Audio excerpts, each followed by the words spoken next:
భీమవరంకు డిస్కౌంట్ల పండుగ తెచ్చింది కేకే stores.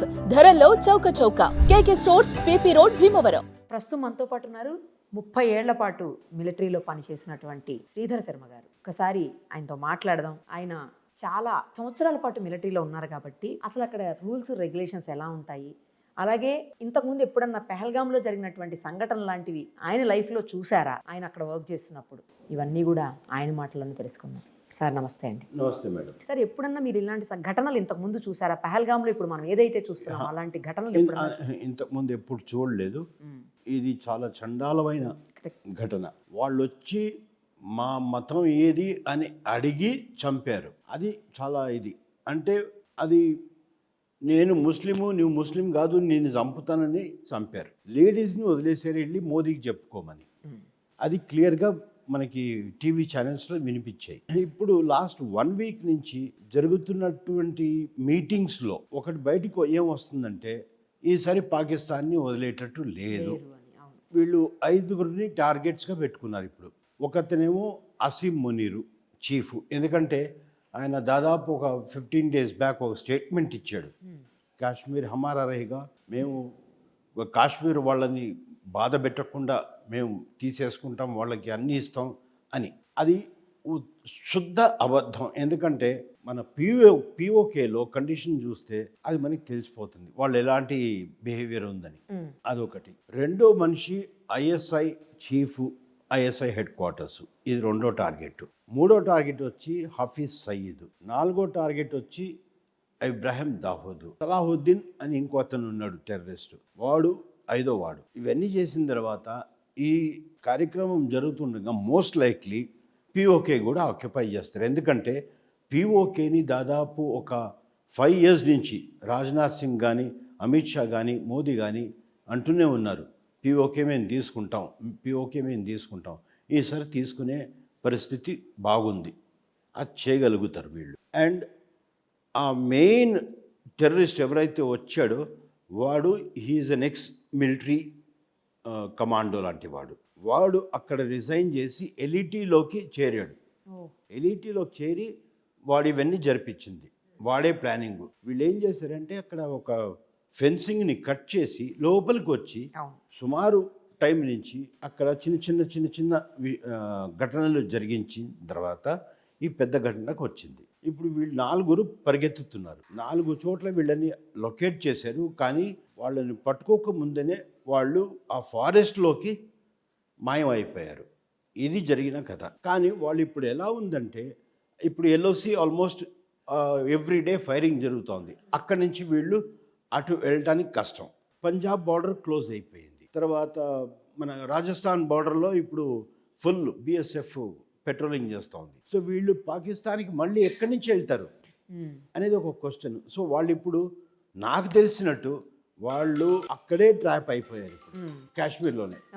So పట్టుబడడం ఇప్పుడు కాకపోతే ఇంకో 4 రోజుల్లో పట్టుబడతారు అంతే. ఇంకా వాళ్ళు చావడమే, అది తప్పితే ఇంకేం ఉండదు.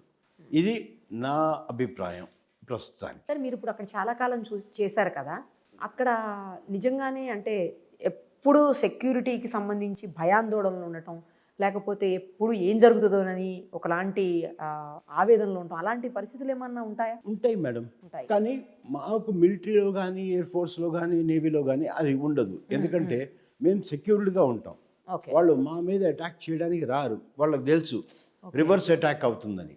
సో కాబట్టి మా మీద చెయ్యరు. జనరల్ పుల్వామాలో గతంలో చేశారు కదా మన భద్రతా బలాలు. పుల్వామాలో మళ్ళీ రోడ్ మీద చేశారు, కానీ అవును యూనిట్ దగ్గరికి వెళ్ళి చేయలేదు. కానీ ఊరిలో మాత్రం యూనిట్ దగ్గరికి వెళ్ళి చేశారు. ఓకే, ఊరిలో అదే జరిగింది. పుల్వామాలో యూనిట్ దగ్గరికి వెళ్ళి అసలు చేయలేదు.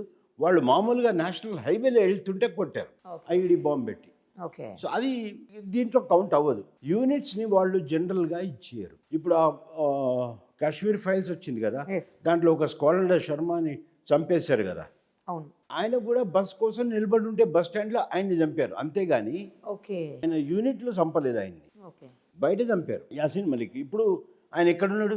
జైల్లో పడున్నాడు పర్మనెంట్గా. సో ఒకవేళ యుద్ధం వచ్చేస్తుందని చెప్తా ఉన్నారు సార్ అందరూ. ఒకవేళ యుద్ధం అంటూ వస్తే అసలు పాకిస్తాన్ అనేది చరిత్ర పుటల్లోంచే ఎగిరిపోతుంది, ఇంకా అసలు మనకు మ్యాప్లో కనిపించదు అని చెప్పేసి చాలామంది మాట్లాడుతున్నారు. మేడం, మీరు 4-5 రోజుల క్రితం మన అంబాసిడర్ టు ఆఫ్ఘనిస్తాన్ వెళ్ళి ఆఫ్ఘనిస్తాన్ మినిస్టర్ని కలుసుకున్నారు. అంటే ఏం జరిగి ఉండొచ్చు మోస్ట్లీ, బాబు మీరు వజీరిస్తాన్ నుంచి మీరు వాళ్ళని దంచండి, మీరు ఒక దగ్గర నుంచి కొట్టండి, బలూచిస్తాన్కి కూడా అలాగే చెప్పు ఉండొచ్చు, మీరు ఇంకో దగ్గర నుంచి కొట్టండి, వాళ్ళు దాంతోనే చచ్చిపోతున్నారు. ఇంకా మనం వెళ్తే ఇంకేమవుతుంది వాళ్ళ సంగతి. 3 ఫ్రంట్ వార్ వాళ్ళకి ఉన్న ఆర్మీ 650,000 6.5 lakhs అంతే, 650,000 ఆర్మీ స్ట్రెంత్ వాళ్ళకి. ఇంకొక 5 lakhs రిజర్వ్లో ఉన్నారట. ఎంత అవుతుంది? 11.5 లక్షలు అంతే, 11.5-12 లక్షలు. మరి ఎలా కొట్టాడతారు వాళ్ళు?